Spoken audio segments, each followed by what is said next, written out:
Hello അസ്സലാമു അലൈക്കും, welcome back to my channel. എൻ്റെ ഡെലിവറിയും കാര്യങ്ങളൊക്കെ കഴിഞ്ഞിട്ടിപ്പോൾ ഏകദേശം ഒരു 6 വീക്കൊക്കെ ആയിട്ടുണ്ട് കേട്ടോ.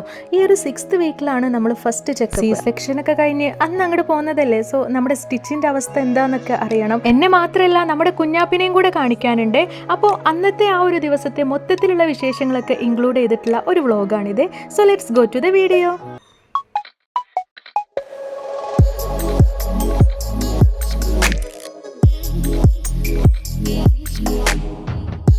പകല് ഫുൾ ടൈം ഉറങ്ങണോണ്ട് തന്നെ നമ്മുടെ ചെക്കന് രാത്രി ഉറക്കം വളരെ കുറവാണ് കേട്ടോ. അങ്ങനെ എൻ്റെ നൈറ്റ് ഡ്യൂട്ടിയും കാര്യങ്ങളൊക്കെ കഴിഞ്ഞതിന് ശേഷം വെളുപ്പാങ്കാലത്താണ് ഞാൻ ചായയൊക്കെ കുടിക്കല്. 4 മണി 5 മണി ആ ഒരു ടൈം ആകുമ്പോൾ തന്നെ ചായയൊക്കെ കുടിക്കും.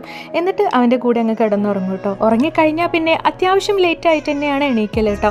ഇന്നിപ്പോൾ നേരത്തെ കാലത്ത് തന്നെ ഞങ്ങൾ എണീറ്റിട്ടുണ്ട്. കാരണം എന്താ വെച്ചാൽ ഞാൻ ഓൾറെഡി പറഞ്ഞല്ലോ നമുക്കിന്ന് ഹോസ്പിറ്റലിലോട്ട് പോകാനുള്ളതാണെന്ന്. അങ്ങനെ എണീറ്റ് വന്നപ്പോഴാണ് അതിമനോഹരമായിട്ടുള്ള കാഴ്ച കിച്ചണിൽ അരങ്ങേറിക്കൊണ്ടിരിക്കുന്നത്.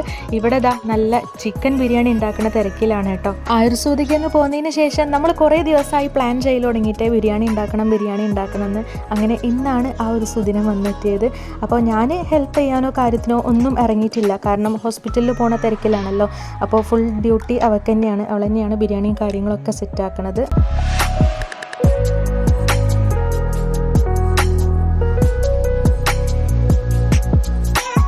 അങ്ങനെ ഹോസ്പിറ്റലിലോട്ട് പോകുന്നതിൻ്റെ മുന്നായിട്ട് നമ്മൾ ഫയലും കാര്യങ്ങളൊക്കെ എടുത്തു വെക്കണുണ്ട് കേട്ടോ. ഈ ഒരു ഫയലിലാണ് എൻ്റെയും കുഞ്ഞാപ്പിൻ്റെയും മൊത്തത്തിലുള്ള ഡീറ്റെയിൽസും കാര്യങ്ങളും, അതായത് ഹോസ്പിറ്റലിലോട്ട് കൊണ്ടുപോകാനുള്ള ആ ഒരു ഡീറ്റെയിൽസും കാര്യങ്ങളൊക്കെ ഇതിലാണ് ഉള്ളത് കേട്ടോ. സംഭവം ഇതിങ്ങനെ ആയതുകൊണ്ട് തന്നെ നല്ല സുഖമാണ്. ഇങ്ങനെ എല്ലാ ഭാഗത്തും ഇങ്ങനെ ചെന്ന് തപ്പിത്തെരഞ്ഞ് എടുക്കേണ്ട ആവശ്യമില്ല. മൊത്തത്തിൽ ഇതിനകത്ത് തന്നെ ആയതുകൊണ്ട് സുഖമാണ്. ഇതങ്ങ് എടുത്ത് പോയാൽ മതി. അപ്പോൾ അതൊക്കെ ഒന്ന് എടുത്ത് ചെക്ക് ചെയ്ത് നോക്കുകയാണ് എല്ലാ പേപ്പറും അതിനകത്ത് തന്നെ ഇല്ലേ എന്ന്. നിഷു കുട്ടൻ ഇവിടെ ഇല്ല കേട്ടോ. അപ്പോൾ നിഫ്രു ആണ് എന്നെ ഹെൽപ്പൊക്കെ ചെയ്യുന്നത്. നിഷു അവളുടെ ഉപ്പൻ്റെ വീട്ടിൽ പോയതാണ്. 4-5 ദിവസമായി പോയിട്ട്. അപ്പോൾ ആളിന്ന് വരും എന്ന് പറഞ്ഞിട്ടുണ്ട്. അതായത് നമ്മൾ ഹോസ്പിറ്റലിലോട്ട് കൊണ്ടുപോകാൻ എന്തായാലും എൻ്റെ ഹസ്ബൻഡിന് വന്നേ തീരുള്ളൂ. അപ്പോൾ ആളുടെ കൂടെ നിഷും വരുന്നുണ്ട് കേട്ടോ. പിന്നെ നമ്മളിതാ കുളിക്കലും കാര്യങ്ങളും ഒക്കെ കഴിഞ്ഞിട്ടുണ്ട്. എൻ്റെയും കുഞ്ഞാപ്പിൻ്റെയും കുളിയും ഒരുക്കങ്ങളും ഒക്കെ കഴിഞ്ഞതിന് ശേഷം നമ്മളിതാ നേരെ ഹോസ്പിറ്റലിലോട്ട് പോവുകയാണേ. ഈ ഒരു സെയിം ഡേ തന്നെ നിഷുവിനും അവളുടെ കുഞ്ഞേക്കും ഒരു കല്യാണമൊക്കെ ഉണ്ട് കേട്ടോ. സോ പെട്ടെന്ന് തന്നെ ഹോസ്പിറ്റലിലോട്ട് പോയിട്ട് പെട്ടെന്ന് തന്നെ തിരിച്ചു വരണം എന്നുള്ള പ്ലാനിലാണ് നമ്മൾ ഇറങ്ങിയത്. അവർക്ക് കല്യാണത്തിനൊക്കെ പോകാനുള്ളതല്ലേ. ബട്ട് നമ്മുടെ വണ്ടി പണി പറ്റിച്ചിട്ടുണ്ട്. ആ ഒരു ഫ്രണ്ടിലുള്ള വീൽ തന്നെ അങ്ങ് പഞ്ചറായിട്ടുണ്ട്. എത്ര പണിത്തിരക്കിലാണെന്നുണ്ടെങ്കിലും ഒരു വിളിക്കപ്പുറം തന്നെ എൻ്റെ അനിയനുണ്ട് കേട്ടോ. അപ്പോൾ ആളെ കൂടെ ഹെൽപ്പിന് വിളിച്ചിട്ടുണ്ട്. അങ്ങനെ അവർ രണ്ടുപേരും കൂടിയിട്ട് വണ്ടിയൊക്കെ റെഡിയാക്കുകയാണ്. നല്ല ചൂടായതുകൊണ്ട് തന്നെ കുഞ്ഞാപ്പിൻ്റെ പകലിറക്കം ഇന്ന് നഷ്ടപ്പെട്ടിട്ടുണ്ട്.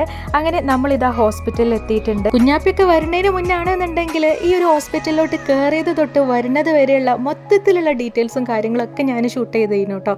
ഇപ്പോൾ അതൊന്നും പറ്റത്തില്ല. ആളൊരു കയ്യിലുള്ളതുകൊണ്ട് തന്നെ നല്ല പരിമിതമായ ലെവൽക്ക് മാത്രമേ എനിക്ക് ഇതൊക്കെ വീഡിയോ എടുക്കാൻ പറ്റണുള്ളൂ. ഓൻ്റെ ഡോക്ടറെ കാണിക്കലൊക്കെ ആദ്യം തന്നെ കഴിഞ്ഞു കേട്ടോ. അങ്ങനെ അവനതാ അവിടെ ഏൽപ്പിച്ചിട്ട് ഞാൻ എന്നെ കാണിക്കാൻ വേണ്ടിയിട്ട് കയറിയിട്ടുണ്ട്. പോരുന്ന തിരക്കിൽ ഞാൻ രാവിലെ ചായ ഒന്നും കുടിച്ചിട്ടില്ലേനു കേട്ടോ. അപ്പോൾ ഭയങ്കര ദാഹേ. ഇവിടെ ആണെങ്കിൽ ഇറങ്ങി കുടിക്കാനോ കഴിക്കാനോ ഒന്നും പ്രത്യേകിച്ച് സമയമില്ല. ഞാൻ പറഞ്ഞില്ലേ ഇവർക്ക് കല്യാണമൊക്കെ ഉണ്ടെന്ന്. സോ അങ്ങനെ എനിക്കുള്ള വെള്ളമൊക്കെ പുറത്തുനിന്ന് വാങ്ങിച്ച് തന്നിട്ട് നമ്മളിതാ പെട്ടെന്ന് തന്നെ വീട്ടിലോട്ട് പോവുകയാണേ. വീട്ടിലെത്തിയപ്പോൾ അതാ നിഷുക്കുട്ടനും റെഡിയായി സെറ്റായി വന്നിട്ടുണ്ട്. 4-5 ദിവസം കുഞ്ഞാങ്ങളിനെ വിട്ടു പിരിഞ്ഞ പൊലിവാണ് ഇപ്പൊ കണ്ടുകൊണ്ടിരിക്കുന്നത് കേട്ടോ. അവർക്ക് ഇവനെ കണ്ടിട്ട് എന്തൊക്കെയോ ചെയ്യേണ്ടതെന്ന് അറിയണില്ല. അങ്ങനെ ഞങ്ങളിവിടെ ഇറക്കി തന്നിട്ട് നിഷും അവളുടെ കുഞ്ഞയ്യയും കൂടെ കല്യാണത്തിന് പോയിട്ടോ. ഈ കുഞ്ഞയ്യ എന്ന് പറയുന്നത് അവളെ ഉപ്പാനെയാണ്. അവൾ അങ്ങനെ വിളിച്ച് ശീലിച്ചതാണ് കേട്ടോ. ഞാൻ പിന്നെ വീട്ടിലെത്തി ഫ്രഷായി കുഞ്ഞാപ്പിനൊക്കെ ഉറക്കിയതിന് ശേഷം നേരെ ചെന്നിട്ടുണ്ട്. കാരണം ഇതും കണ്ടിട്ടല്ലേ പോയത് ഇവിടുന്ന്. അപ്പോൾ വീട്ടിലെത്തിയ ഉടനെ തന്നെ ബിരിയാണിയൊക്കെ കഴിച്ച് നല്ല കിടിലൻ സാലഡും ഉണ്ടായിരുന്നു കേട്ടോ സൈഡായിട്ട്. ബിരിയാണിയുടെ കാര്യം പറയുകയാണെന്നുണ്ടെങ്കിൽ അടിപൊളിയായിരുന്നു കേട്ടോ. നല്ല ദം ബിരിയാണി ആയതുകൊണ്ട് തന്നെ ആ ഒരു ടേസ്റ്റ് വേറെ തന്നെ ആയിരുന്നു. അതൊക്കെ കഴിച്ച് ഞാനും കുഞ്ഞാപ്പിയും കൂടിയിട്ട് നന്നായിട്ട് തന്നെ ഒന്ന് കിടന്നുറങ്ങി കേട്ടോ. ഞാൻ പിന്നെ എൻ്റെ നേരായപ്പോൾ എണീറ്റിട്ടുണ്ട്. ആളെ എണീറ്റിട്ടില്ല. അവന് പിന്നെയും കിടന്നുറങ്ങും. അവൻ്റെ സമയമായിട്ടില്ലല്ലോ എണീക്കാൻ. അപ്പോൾ ഈ ഒരു ഭാഗം ഉണ്ടല്ലോ, ഇത് നമ്മുടെ നിഫ്രുകുട്ടൻ ഞാൻ അറിയാണ്ട് ഷൂട്ട് ചെയ്തതാണ് കേട്ടോ. കണ്ടപ്പോൾ എനിക്ക് നല്ല വൃത്തിയായി തോന്നി. അതാണ് ഞാൻ ഈ ഒരു പോർഷനും കൂടെ ഇതിനകത്ത് ഇൻക്ലൂഡ് ചെയ്തത്. പിന്നെ ഞാൻ ഈ മാങ്ങയൊക്കെ ഒന്ന് തൊലി ചെത്തി എടുക്കുവാണ്. വൈകുന്നേരത്തിന് ജ്യൂസ് അടിക്കാമെന്ന് വിചാരിച്ചു. നല്ല ചൂടല്ലേ, അപ്പോൾ ചായ അങ്ങ് സ്കിപ്പ് ചെയ്തിട്ട് ജ്യൂസ് ആക്കാമെന്ന് വിചാരിച്ചേ. ഈ ഒരു സമയം ഇപ്പച്ചിയും അനിയത്തിയും വാർപ്പിൻ്റെ നുറുവിൽ കയറിയിട്ട്, അതായത് നമ്മുടെ അടുക്കള വാർപ്പാണ്, അതിൻ്റെ പുറത്ത് കയറിയിട്ട് അവരിതാ കൊപ്പരപ്പണിയിലാണ് കേട്ടോ. അപ്പോൾ ആ ഒരു പോർഷൻ ഞാൻ ഇതിൽ ഇൻക്ലൂഡ് ചെയ്യാൻ എനിക്ക് പറ്റില്ല. കാരണം എന്നെ കൊണ്ട് അത് പോസിബിൾ അല്ലല്ലോ അവിടെ കയറിപ്പോയിട്ട് അതൊക്കെ എടുക്കുക എന്ന് പറയുന്നത്. അപ്പോൾ അവർ കൊപ്പര പരിപാടിയൊക്കെ കഴിഞ്ഞിട്ട് തിരിച്ചിറങ്ങി വരുമ്പോൾ ഇതുപോലത്തെ തണുത്ത ജ്യൂസൊക്കെ കാണുമ്പോൾ ഒരു ആശ്വാസമാവില്ലേ. അപ്പോൾ ഞാൻ പെട്ടെന്ന് തന്നെ ഇതൊക്കെ ജ്യൂസ് അടിച്ചെടുക്കുവാണ്. കട്ട് ചെയ്തെടുക്കുവാണ്. കട്ട് ചെയ്തതിന് ശേഷമാണല്ലോ നമ്മൾ ജ്യൂസ് അടിക്കുക. എൻ്റെ കട്ടിങ് കണ്ട് നിങ്ങൾ അന്തം വിടണ്ട. ഞാനിപ്പോൾ ഇത് നമ്മൾ കഴിക്കണ ആ ഒരു ലെവൽക്കാണ് കട്ട് ചെയ്തെടുക്കുന്നത് കേട്ടോ. സംഭവത്തിൽ എളുപ്പത്തിൽ ജ്യൂസ് അടിക്കുമ്പോൾ കുറച്ചും കൂടെ കനം കുറക്കണ്ടേ. ചില നേരത്ത് ഇങ്ങനെയാണ്, കിളി പോയ മട്ടാണ്. അപ്പോൾ അതൊന്നും എനിക്ക് ഓർമ്മയേ ഇല്ല, ഇത് കനം കുറച്ച് അരിയണം, അങ്ങനത്തെ കാര്യങ്ങളൊന്നും ഓർമ്മയില്ല കേട്ടോ. ഞാൻ നല്ല ചക്ക വലിപ്പത്തിൽ വലിയ വലിയ കഷ്ണങ്ങളായിട്ട് അരിഞ്ഞെടുക്കുന്നുണ്ട്. സത്യം പറഞ്ഞാൽ നല്ല ബുദ്ധിമുട്ടി ഇതൊക്കെ ഒന്ന് അടിച്ചെടുക്കാൻ വേണ്ടിയിട്ട് കേട്ടോ, അതായത് ജ്യൂസ് അടിക്കാൻ വേണ്ടിയിട്ട്. അപ്പോൾ ആ ഒരു സമയത്ത് നമ്മൾ തേങ്ങ കരക്കും പോലെ അത്യാവശ്യം ഹൈയിലിട്ടിട്ടായിരുന്നു ഞാനിത് മൊത്തത്തിലൊന്ന് അരച്ചെടുത്തത്. നല്ല മധുരമുള്ള മാങ്ങ ആയതുകൊണ്ട് തന്നെ ജ്യൂസ് അടിക്കാൻ വേണ്ടിയിട്ട് കട്ട് ചെയ്ത് വെച്ചിരുന്ന് പകുതി പീസ് എൻ്റെ വയറ്റിനകത്തോട്ടാട്ടോ പോയത്. പിന്നെതാ ഞാനിതൊക്കെ ഒന്ന് ജ്യൂസ് അടിച്ചെടുക്കുവാണ്. ഞാൻ നേരത്തെ പറഞ്ഞ പോലെ വലിയ പീസ് ആയതുകൊണ്ട് തന്നെ ഇച്ചിരി പാടുപെട്ടു കേട്ടോ. അപ്പോൾ നല്ല ഹൈ സ്പീഡിലിട്ടിട്ട് തന്നെയാണ് ഇതൊക്കെ ഒന്ന് അടിച്ചെടുത്തത്.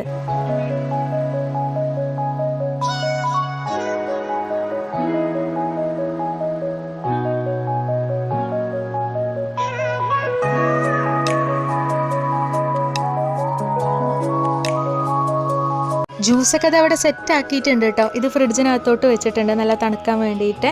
പിന്നെ അവിടെ കിടന്നിട്ടുള്ള ഒരു 3-4 പാത്രങ്ങളുണ്ടായിരുന്നു, അതും കൂടെ അങ്ങ് ക്ലീൻ ആക്കി വെച്ചു. ഡെലിവറി കഴിഞ്ഞിട്ട് ഏകദേശം 45 days ഒക്കെ ആവാനായിട്ടോ. ഞാൻ ഇതുവരെ കിച്ചണിലോട്ട് ഇറങ്ങിയിട്ടില്ല. ഈ ഒരു ദിവസം ആദ്യമായിട്ടാണ് ഞാൻ ഇറങ്ങണത്. അപ്പോൾ കുറച്ച് ഉള്ളിയും കൂടെ അങ്ങ് തൊലിച്ചു കൊടുക്കാമെന്ന് വിചാരിച്ചു കേട്ടോ. കാരണം രാത്രി കാടൊക്കെ ഫ്രൈ ചെയ്തെടുക്കുന്നുണ്ട്. അപ്പോൾ അതിലോട്ട് ആവശ്യമായിട്ടുള്ള ചതവൊക്കെ റെഡിയാക്കാൻ വേണ്ടിയിട്ടാണ്. എന്നാൽ പിന്നെ അതും കൂടെ ആയിക്കോട്ടെ എന്ന് വിചാരിച്ചു. അങ്ങനെ എൻ്റെ പരിപാടിയൊക്കെ കഴിഞ്ഞപ്പോഴേക്ക് അവരിതാ പണിയൊക്കെ കഴിഞ്ഞിട്ട് താഴെ തിരിച്ചെത്തിയിട്ടുണ്ട് കേട്ടോ. അപ്പോൾ അവളിതൊക്കെ ഒന്ന് റെഡിയാക്കി എടുക്കുവാണ്, അതായത് മസാല പുരട്ടി സെറ്റാക്കി എടുക്കുവാണ്. അത്യാവശ്യം നേരം പിടിച്ചാൽ നല്ല ടേസ്റ്റ് ആണല്ലോ.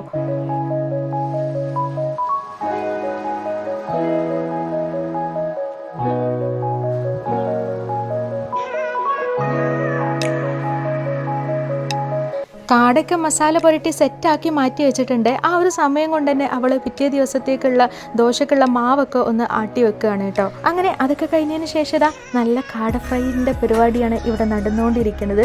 നല്ല സ്മെല്ലായിരുന്നു കേട്ടോ, പറയാണ്ടിരിക്കാൻ വയ്യ. ജീരകത്തിൻ്റെയും ചതവിൻ്റെയൊക്കെ മണം എടുത്ത് വരുന്നുണ്ട്.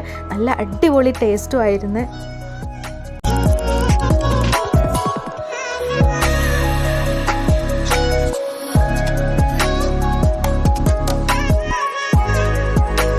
ഇന്ന് ലഞ്ചൊരൽപ്പം ഹെവി ആയതുകൊണ്ട് തന്നെ രാത്രി ഇച്ചിരി ലേറ്റ് ആക്കാമെന്ന് വിചാരിച്ച് അങ്ങനെ ഞാനിതാ അപ്പവും അതിൻ്റെ കൂടെ പെയർ ചെയ്യുന്നത് നമ്മുടെ ഈ ഒരു കിടിലൻ കാട ഫ്രൈയും കൂടെയാണ് കേട്ടോ.